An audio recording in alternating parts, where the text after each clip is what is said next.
ஓஹோ, அப்ப சிஎஸ்கேக்கு சஞ்சு சாம்சன் வர்றது உறுதியா? பரவாயில்லையப்பா, குட் நியூஸ்.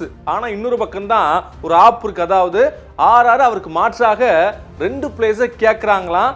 அந்த பிளேயர்ஸ் யார் யாரு? ஸோ உண்மையாவே இவர் சிஎஸ்கேக்கு வர்றாரா? எதன் அடிப்படையில் அப்படி சொல்றாங்க பார்த்துடலாமா?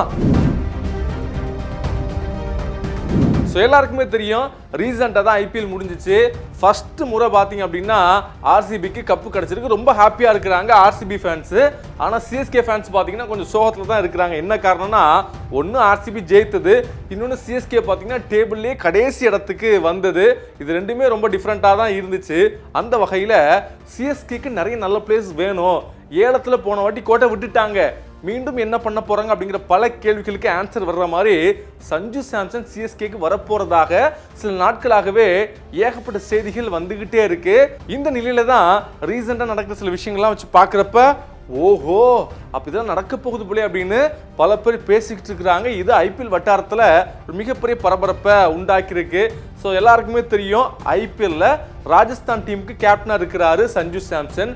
இவர் சென்னைக்கு மாறுறதுக்கான காரணம் முதல்ல என்னவா இருக்குன்னு பார்த்தீங்கன்னா, ஃபர்ஸ்ட் தலை தோனி அவருக்கு வயசாயிட்டே போகுது. அவருக்கு பதிலாக இந்த டீம்ல யாரு விக்கெட் கீப்பராகவும் பேட்டராகவும் வரப்போறாங்க அப்படிங்கிற ஒரு பெரிய பேச்செல்லாம் போய்கிட்டு இருந்துச்சு. அதன் காரணமாக தான் போன வாட்டி பார்த்தீங்கன்னா பண்ட்டை இங்கே எடுத்துருவாங்கப்பா, நீங்கள் வேணா பாருங்க, அப்படி யாரு இப்படி யாரு அப்படின்னு பல விஷயங்கள் பேசிக்கிட்டு இருந்தாங்க. ஆனால் கடைசி வரைக்கும் சிஎஸ்கே வந்து அவங்களை எடுக்கவே இல்லை. இதுக்கு காரணம் என்ன அப்படின்னா, எப்பவுமே சிஎஸ்கே ஒரு பிளேயரை பார்த்தீங்கன்னா ட்ரேடிங்ல வாங்கவே மாட்டாங்க, அவங்க ஏலத்துக்கு போய் தான் வாங்குவாங்க.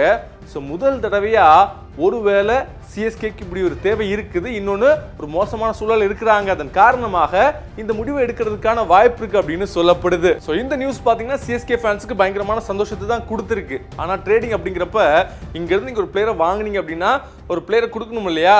அந்த வகையில் ஆர்ஆர் டீம் 2 பிளேயர்ஸ் வேணும் அப்படின்னு கேட்கறதாக சொல்லப்படுது. ஏன்னா சஞ்சு அப்படிங்கிறவர் அவங்க டீமுடைய கேப்டன். அவ்வளோ பெரிய பிளேயர் நாங்கள் தரோம், ஏன்னா அவருடைய பிரைஸ் ரேஞ்செல்லாம் ரொம்ப வேற லெவலுப்பா.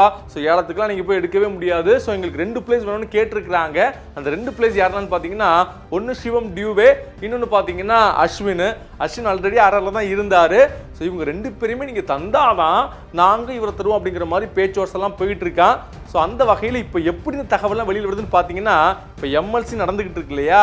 ஸோ அந்த வகையில் டிஎஸ்கே டீம் ஆடக்கூடிய மேட்ச்சில் சஞ்சு இருந்திருக்கிறாரு. அந்த மேட்ச் அப்ப சிஎஸ்கே உடைய சிஇஓ ஆன காசி சேரும் அங்கே தான் இருந்திருக்கிறாரு. அதன் காரணமாக தான் ஓகே 2 முக்கியமான புள்ளிகளும் அந்த மேட்ச்ல எதுக்கு இருக்கணும், அப்போ கண்டிப்பாக ஏதோ பேசியிருக்கிறாங்க.